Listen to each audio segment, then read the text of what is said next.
semuanya yang ada di kelas kita ini termasuk benda padat. Kalau air itu benda apa?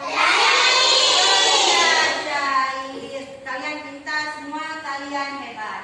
Berikutnya, ini untuk semangat kita, biar kita semangat, biar kita otak kita refresh, kita santai dulu sebentar. Kita main dulu. Kalian senang nggak kalau bermain?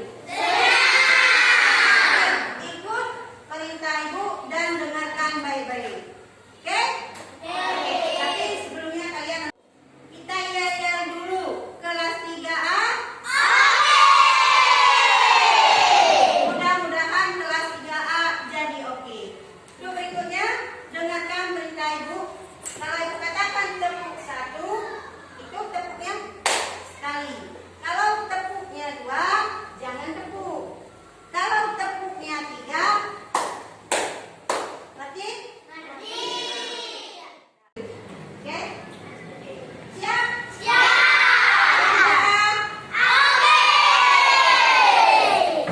Tepuk 1, tepuk 2, tepuk 3.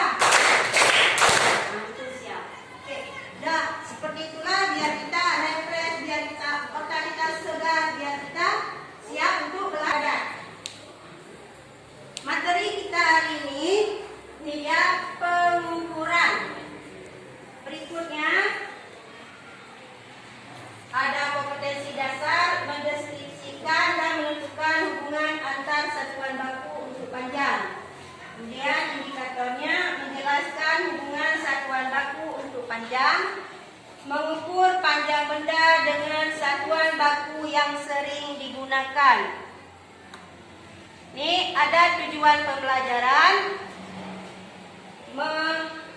Tujuan pembelajaran, setelah melakukan pembelajaran ini, siswa mampu mengukur panjang benda dengan satuan panjang baku yang sering digunakan, menyatakan satuan panjang baku yang digunakan paling sedikit 2 satuan baku.